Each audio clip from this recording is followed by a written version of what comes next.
Hi Leo! Welcome to Amihan Tarot. Ito ay general reading. Maaari ka makarelate, maaari hindi. So, kunin mo lang kung ano yung para sa'yo. At paalala, ang mga messages na ito from universe ay gabay lamang. So, nasa sa iyo kung ano yung dapat mong i-apply o kung paano mo i-apply sa sitwasyon mo ang mga messages na ito. So, para sa mga napadaan sa aking channel, please subscribe, pakihit po ang notification bell para ma-update kayo sa mga susunod ko pang reading. At kung sakali makaka-resonate ka, please paki-like na lang po, share, and comment. So, Leo, ito ang message ni Universe for this week, July 20 to July 26, 2026. So, let's start, Leo. So, Universe, ano po ang mga message na paparating kay Leo this week? So, Leo, yung energy for this week, Two of Pentacles, Challenge, Queen of Coins, or Queen of Pentacles, ang iyong opportunity, Four of Wands, past energy, Page of Swords, present, Strength, in the future energy, Four of Swords, ang iyong advice, Seven of Cups, and then ang outcome, Page of Wands. So, Leo, ang iyong energy is, ewan ko kung the person you're dealing with is Sagittarius, pero parehas kayo ng energy or meron kang placement ng Sagittarius. Kasi this week, ikaw ay, tulad nga ni Sagittarius, parehas kayo is busy. Busy. Maraming ginagawa. Busy rito sa trabaho, busy rito sa pamilya o sa sarili mo. So, sabay-sabay. So, hindi mo alam kung anong unahin mo at times. And then, ang iyong challenge, Queen of Coins. Yes. Queen of Coins is very loving, very nurturing. Kung ano man yung meron siya, binibigay niya, pinoprovide niya. Pero sa sobrang busy mo, hindi mo maibigay yan sa sarili mo o sa mga taong nakapaligid sa'yo, like your mom or ang iyong partner. So, hatiin mo ng tama, ipagplanuhan mo. Kasi sa sobrang busy mo, nawawalan ka na ng oras kung sino man tong si Queen of Pentacles sa buhay mo. O pwedeng ikaw to nang dahil sa kakaisip mo kung paano ka makakapag-provide. Hindi mo na rin naaalagaan yung sarili mo. So, yun ang challenge mo. And then, ang iyong opportunity for once. Kung gusto mo mag-celebrate with your friends, with your family, pwede. Kayang-kaya mo yan. Basta't i-manage mo lang yung time mo ng tama. And then, ang iyong past energy, Page of Swords. Hindi ko alam kung mayroon kang iniimbestigahan o kasi Page of Swords is also, yes, communication but at the same time, stalking. So, hindi naman lahat ng stalking is stalking para sa tao. Meron kang pinag-aaralan. Meron kang nire-research. Hindi ko alam kung tungkol saan, maaaring pwedeng gusto mo magkaroon ng side hustle. Ngayon, nag-search ka sa online kung paano mo mai-improve yun, kung paano mo, ano yung first step na gagawin mo para magawa mo kung ano man yung gusto mong i-add, kung ano man tong pagkakapira na gusto mo. That's why sabi ko nga side hustle kasi meron ka na rito eh. Meron ka ng trabaho o meron ka ng pinagkakaabalang iba, busy ka na, pero in the past, meron kang bagay na inaalam. So later, ika-clarify natin yan. And then, ang iyong present, strength. Tibay, determination. Ando dun pa rin ang iyong energy. Hindi ka talaga napapagod eh. Ang energy mo is on the go. Laging ready. Laging, pag pinagawa, gagawin mo. At cool na cool. Nagagawa mo. Malakas ang pangangatawan mo. Kayang-kaya mong gawin. And then, ang yung future energy, Four of Swords. In the future, kung ngayon kaya-kaya mo, very energetic ka, in the future, medyo magka-calm down ka ng konti. Yun yung nakikita ko. Maaaring mamamasyal ka. O magre-rest ka muna, gusto mo muna ng me time. Okay, and then, ang iyong advice, Seven of Cups, choices, options, or isang illusion. Kung sa tingin mo, marami kang pagpipilian, make sure na tama ang pagpipilian mo. Kasi baka yung nakikita mong mga bagay na yan is lahat makakabuti sa'yo. Kaya kailangan pag-isipan mo mabuti.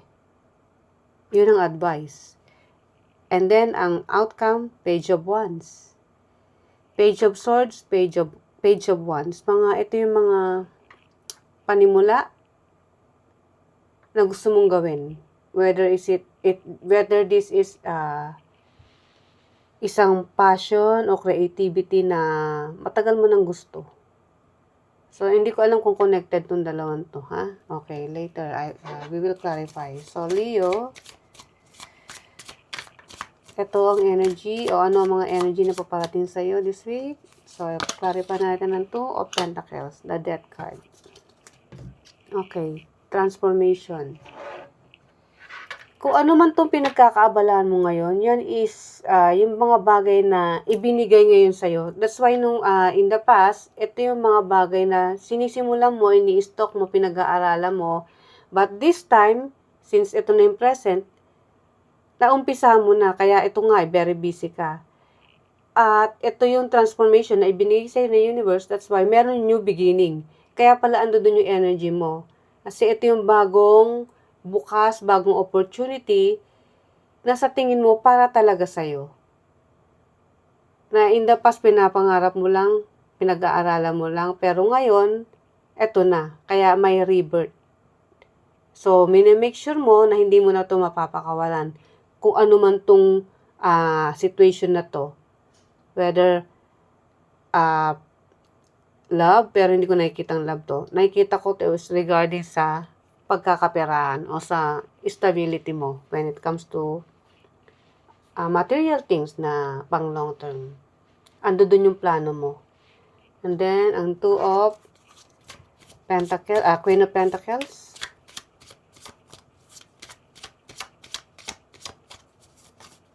Kumbaga, itong opportunity na to is nagbigay buhay sa'yo. Nagbigay buhay in a way na may pag-asa pa pala.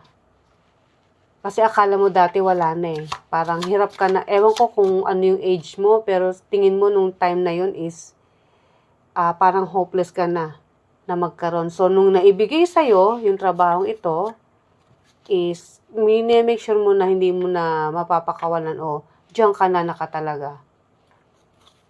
Kaya, ayan yung panibagong ikaw. Panibagong sinusimulan mo. At the same time, panibagong chapter na mamahalin mo pang matagalan. And then, sa Queen of Coins, Queen of Pentacles, yes. Okay, conflict. Ito yung nagiging conflict. Well, whoever this is. Ang sa tingin ko, ano mo to, partner mo. Romantic partner. Na sa sobrang busy mo nga dahil sa trabaho, may times na nawawala ka na ng time sa kanya na nagkakos ng conflict sa inyong dalawa. So, sabi ko nga, kahit konting effort lang, ipakita mo lang sa kanya kasi yung, alam mo kasi, lalo na kung ikaw si Leo na lalaki ha, ang mga babae kasi is, kung yung partner mo is, let's say kung nga si Leo na lalaki, and then, syempre, ito babae yung partner mo, ang babae kasi minsan, kahit na yung simpleng effort lang na lambing, konting lambing, kahit pagod ka, malaking ano yun, sa kanila big deal na yun. Kumbaga, ando dun na yung effort nakikita mo. So, wag nating hayaan na maubos yung oras natin sa trabaho. Magbigay din tayo ng oras sa sarili natin at sa pamilya natin, lalo na yung mahal mo sa buhay. Para maiwasan yung mga conflict or argument. And then, yung opportunity for once, kinlarify sa 5 of Swords. So, celebration. And then 5 of Swords. Make sure lang ha, na itong opportunity mo is isi-celebrate mo sa mga taong totoo sa'yo. Kasi, akala natin lahat totoo sa atin, di ba? Pero, mas maganda na mag-celebrate ka dun sa mga taong alam mong totoo sa'yo. Kasi nakikita ko dito parang meron tong may taong minamanmanan ka lang o lumalapit lang sa'yo pag alam na meron ka. Pero pag itong taong to matutunugan na wala ka, hindi yan pupunta sa'yo o hindi yan makikipag-contact sa'yo. Pwede rin tong kamag-anak o malapit sa'yo na minamanmanan ka dahil alam niyang nag-gain ka ngayon Ando doon ka sa era sa stage ng nagsisimula, busy. Siyempre, pagka busy, dyan yung nagle-level up yung buhay. Diba? So, ito, kung sino man ito, minamanmanan ka niya kasi hindi ko alam kung may inggit to pero be careful na rin.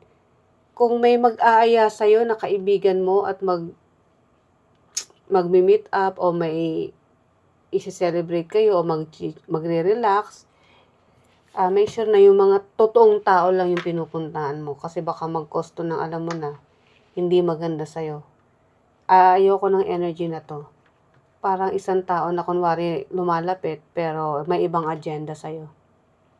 So, be careful Leo. Hindi maganda. Okay, and then ang Page of Swords. Clarify natin yan. The Empress, yeah.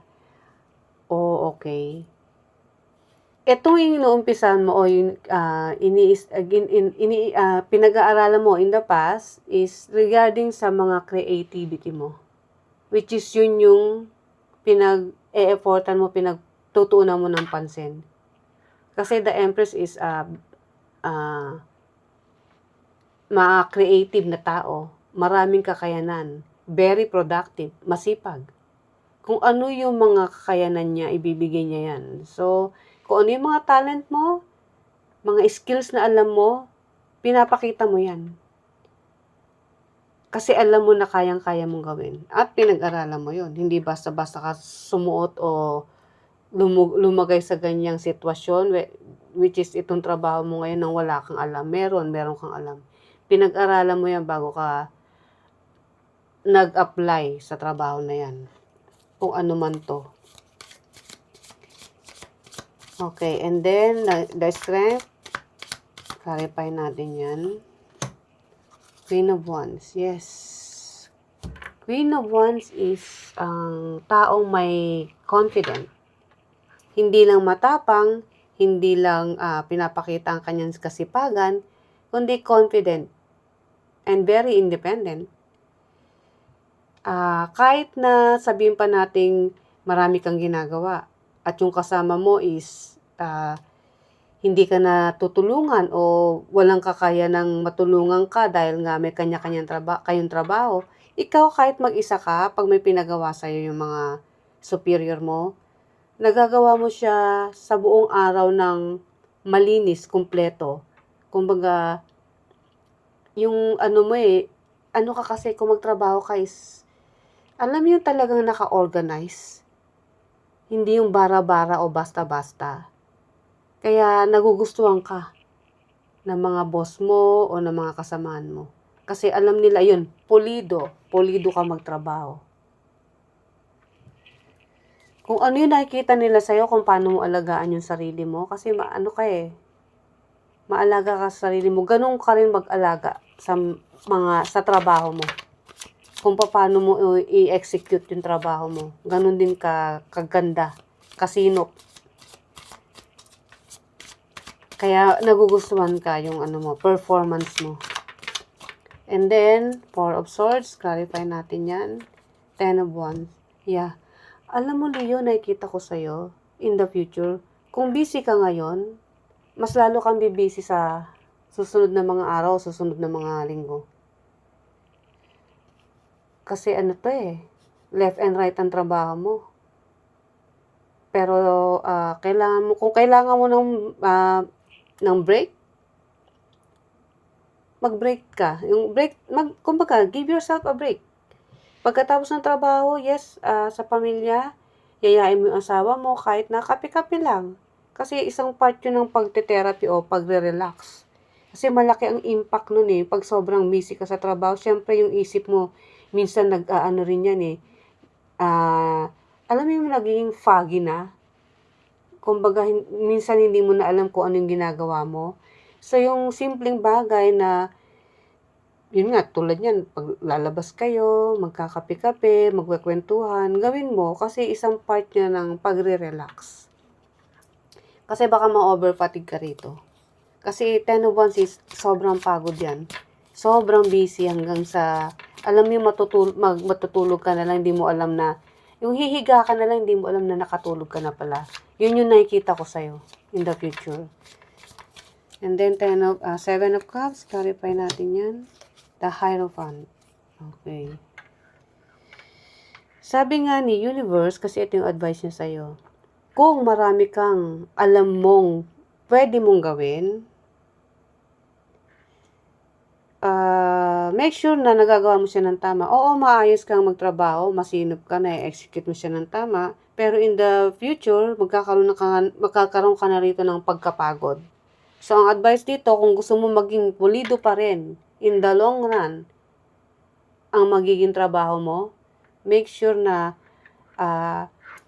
magagawa mo siya ng tama. Kung sa tingin mo napapagod ka, magpahinga ka. At kung kinakailangan mo ng therapy or advice from others, kasi nga sabi nga rito, kailangan mo magpahinga paminsan-minsan eh. Gawin mo. Humingi ka ng advice or pumunta ka sa taong yung makakausap mo. Kaya nga sabi ko sa'yo, maaaring partner mo to, mag-usap kayo, i-share mo yung mga nagagawa mo sa trabaho, ikwento mo. Isa yung kasi ng way ng pagre-relax o pagiging kalma sa isip. Kasi nakikita ko rito in the future is sobrang hindi mo na alam kung ano yung gagawin mo. At dahil sa sabay-sabay, ang advice sa'yo ni Universe is pilitin mo magkaroon ng time or effort na pagplanuhan pa rin kung ano yung dapat mong unahin. Kasi maganda naman yung marami kang magagawa, very productive ka, pero pulido pa rin. Hindi yung very productive ka nga, pero minsan dahil nalilito ka, nagkakaroon na ng conflict or hindi na masyadong consistent yung ginagawa mo sa trabaho. So, para hindi mangyari yan, relax. Okay, and then, ang outcome, Page of Wands. Verify by Ace of Wands. Yeah, very passionate. Despite sa mga pag-o-over sa trabaho o na-occupy ka ng ibang tao, kasi kung may opportunity ka nga rito na lumabas at mag-celebrate with your friends, make sure na tama yung mga makakasama mo. Kasi kung sa tingin mo hindi healthy, paano mo mabibigay yung isang trabaho na very passionate ka? So, kung gusto mo ng magandang outcome, magandang creativeness na meron ka, huwag mong hayaan na magkaroon ng blockage. Kasi maganda to Ituloy mo kung ano yung mga nararapat mong gawin. Kasi isa yan sa magiging hakbang patungo sa iyong success. Basta, gawin mo lang ng maayos. Huwag yung mag-over analyze, mag-over sa mga bagay na sa tingin mo ngayon is hindi mo na kaya dahil pagod ka na. Give yourself a break para, yun nga, in the long run is, maayos pa rin yung trabaho mo. Kumbaga yung promotion is, makukuha mo pa rin dahil pulido ka magtrabaho. So, ito yung message ni Universe, Leo. Kasi kung sa creativity, magaling ka pulido ka. At nakikita ko to kasi ito yung taong may passion, nakafocus kung saan siya sasaya, kung saan magbo-boost yung energy niya. Pero since ito yung advice, tignan mo din paminsan-minsan na kung kailangan mo mag-pause ka. Para maganda mo pa rin ma-execute yung dapat mong ipakita sa kung ano yung pinagtatrabahuhan mo. Okay, a message from the universe, sea sponge. Find courage to explore the unknown and let curiosity lead you through life's passages. Okay. Dito naman yung courage mo, 'di ba? Yung tapang mo. So ituloy mo lang 'yan, yung pag-i-explore mo ng kumbaga yung mga hindi familiar sa iyo, i-explore mo lang. Basta't andoon yung tapang at determination. Kasi yun yung magdadala sa iyo ng success in the future. Kasi Ace of Wands is success din 'yan. So para mangyari 'yan, kailangan mo ng tapang. So, Leo, ito ang iyong reading para sa linggong ito. I hope nagustuhan mo. So, see you next time. Bye!